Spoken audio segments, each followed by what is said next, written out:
And we turn now to the analysis of Brooks and Capehart. That is New York Times columnist David Brooks and Jonathan Capehart, associate editor for The Washington Post. Welcome to you both. Good to see you. Good to see you. So this week saw the end of probably the worst kept secret in all of Washington, it's fair to say. President Biden officially announcing his re-election campaign. We should note this comes as the latest NewsHour NPR Marist poll shows his approval rating sitting at around 41%. David, there was once upon a time a thing called an announcement bounce, if you will. You see your numbers go up a little bit. Will we see that, or are these times just different now? I would bet my bottom dollar we do not. Biden has been about 42, 41, 43 for the longest time. And, he, to my view, he's passed a lot of legislation. But when you look at where the polls are, just look at the raw numbers, it's sobering for anybody who's in the Biden camp. I mean, the presidential approvals are a pretty good predictor of where the vote's going to end up. And it's true that Barack Obama at this stage still had another 4 points to climb. And so he did rise at the end of his term. So it's possible. But, Joe Biden is just not where he should be to have an easy reelect. And then when you look at the head-to-head against Donald Trump, pretty much dead even. So for all that's happened to Donald Trump the last couple years, he's still right there neck and neck, you'd have to say. Yeah, Jonathan, he has passed a lot of legislation. It struck me in that big announcement video, you don't hear a lot about it. The very first word was freedom. It was all about, this is a battle for the soul of the nation. Should he be talking more about what he's gotten done? This is the opening video, Amna. Do you want it to be a couple minutes, or do you want it to be an hour-long special? He will be talking about his record down the road, but that opening video is about making the case and the rationale for the candidacy in the same way he did 4 years to the day earlier. It's about the battle for the soul of America with the tagline of "Let's finish the job." I mean, he started with the Tiki Torch guys from Charlottesville 4 years ago and started this time with the insurrection on January 6th. Finish the job, restore the soul of the country, and then finish the job in terms of all of the things he's trying to get done. But to push back on what David said about polls being a predictor of what's going to happen to the president, we just had like the ultimate poll in the midterm elections where the president's approval rating was stuck down there in the low 40s, some in the high 30s, people predicting 60 Republican seats in the House and maybe taking over the Senate, and none of that happened.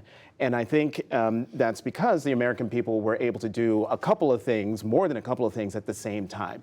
They blame the president because he's the president, but they also see what the big issues are. And I think the biggest poll, I'm going to say it now more than a year out, will be in November 2024. When people actually head to the voting booth. But back to this issue of the soul of the nation being at stake here. David, this moment we're in now is different than 2020, right? The sort of imminency of this threat to democracy, the chaos of the Trump years, the thick of the COVID pandemic. We're not there anymore. Do you think that message still resonates with the American public? Yeah, I think they'll still think it's the core message. Yeah. And I love the phrasing because the soul of America suggests that America has a moral essence.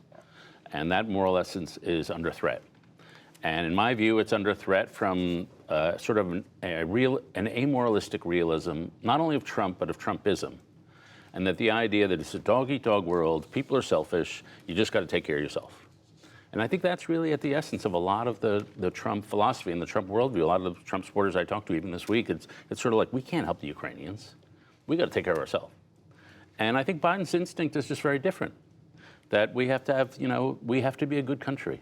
And we have to be good in defending democracy. We have to be good on race. We have to be good on fairness. We have to be good to the marginalized.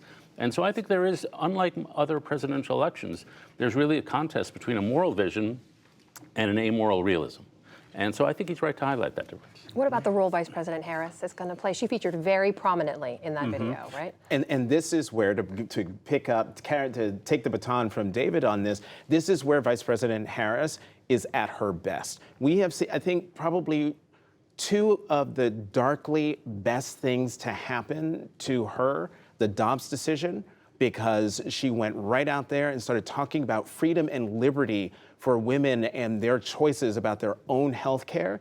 And then if you tie in Tennessee, meaning the killing of Tyree Nichols, where she went down and spoke at the funeral, off the cuff, no notes. But more importantly, when she went down on a surprise trip to Nashville and met with the Tennessee Three and then gave a barn burner of a 20-minute speech, not a campaign speech, but a speech where the subtext was the soul of America, but it was really about freedom and liberty and the ability of the American people to send people to their state legislatures in order for their voices to be heard, and that it is anti-democratic and not right to silence those voices.